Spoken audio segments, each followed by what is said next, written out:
Yo, yo, yo, yo, yo, yo, yo, yo, yo. What's going on? It's Terrell, Hall of Fame, D-Line, TBKC, and all that sweet, beautiful, wonderful shit.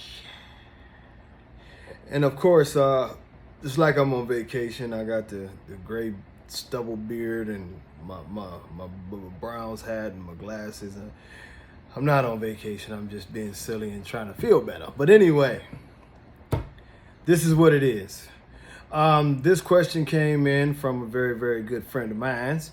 And it's really talking about not even so much a question, but talking about the epidemic / accusations / trouble and all this stuff that went on with some of these dogs and the paper hanging situations.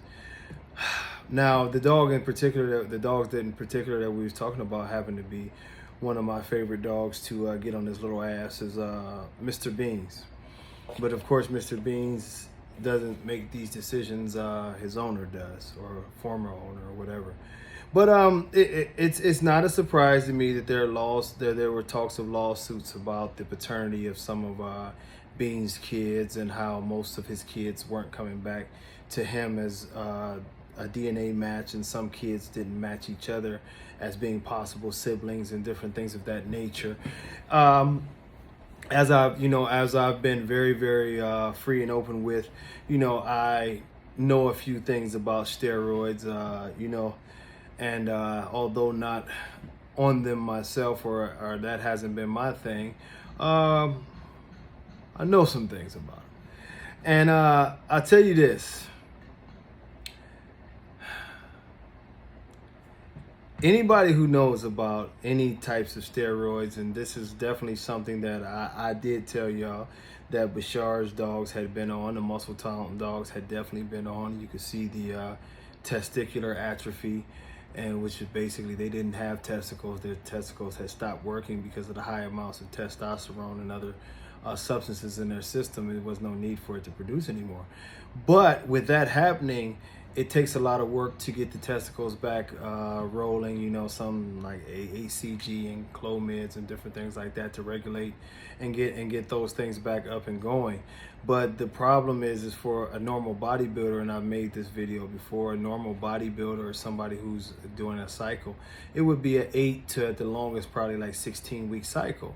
Well, these dogs showed for, a couple years, and they always got bigger and bigger and bigger, which is probably a testament to the fact that they stayed on steroids continuously and never really had a downtime, and probably definitely didn't receive any testicular treatments to make sure that their testicles are working. So with that going on, and during that time, of course, people are paying stud fees. People are paying to get puppies off of these dogs. People are doing all these things to get some of these dogs. I've told you from that, from then when we had the big steroid talk, that it had to be that those puppies were off of someone else. And even at that time, there were some issues that, Bashar got caught up in with the semen issues of sending that out. And like I say, mistakes have happened in the past, but when it becomes a recurring thing like this, or misunderstandings have happened in the past, but when it becomes a recurring thing, and you put 2 + 2 together, it's not really an accident anymore. It's not really just a situation that should be ignored as far as your dog's lineage. And like I say on this page, it sort of sucks that the same guys come up in a lot of topics, but we are a breed that glorifies certain dogs, no matter whether it's the good or the bad. So this topic came up, but I've explained this, that sometimes people have to use common sense. You look at a dog, for instance, like Beans and Casablanca were supposed to be sold for $1 million a piece, and they were part of this big legacy. But once the controversy kept on revving up and they were supposed to be sold and all this stuff, people haven't heard much from them dogs again, ever. You don't see a ton of offspring. You don't see anything that signifies $1 million dog. And even the dog that was sold for $500,000 or $600,000, whatever it was, And Magoo, his owner, has been very, very disgruntled about a lot of the things that went on with him and the dogs that are paper hung on him. And it's a big fiasco. And most people who do have these dogs know that it's not what they say it is. But ultimately, the biggest thing is that they want to hold on to that name and that marketing legacy, so they'll keep they'll keep their mouth shut. But the truth is that the dogs were enhanced. They always have been enhanced. It's no mystery as to why these dogs, muscle wise, look so much superior to a lot of the other dogs that come from their breed.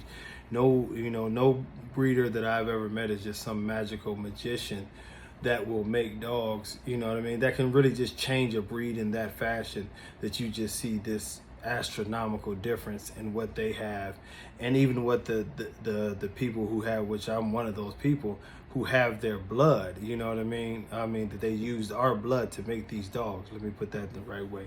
I don't have any of that bullshit. They used my blood, with some Dax blood to make these dogs, supposedly.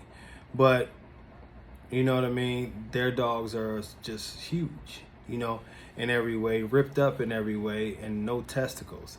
And it would have been great if that was the case, that, they had found a combination that was just putting it down. But now I think, it's no more, jury is out. We know what happened. We've seen people talk about the additives and the preservatives from this camp. So if you still wanting to go forward and try to get something out of those dogs, that's on you. But there's definitely not a surprise that there's a lot of people upset about their dogs' pedigrees not matching what they say they are, and their DNA testing not matching what they say they are, because somebody had to lie, So, it's definitely sad, but this is the reality in our community. And it's just something that people have to start to wise up to. Either you down with the lie, or, move the other way. But when a dog is running around with no testicles, that's not his puppy. I'm just going to tell you that. You need testicles to produce a puppy, a baby, whatever. You need testicles, man. So until next time, y'all, man, much love. Peace.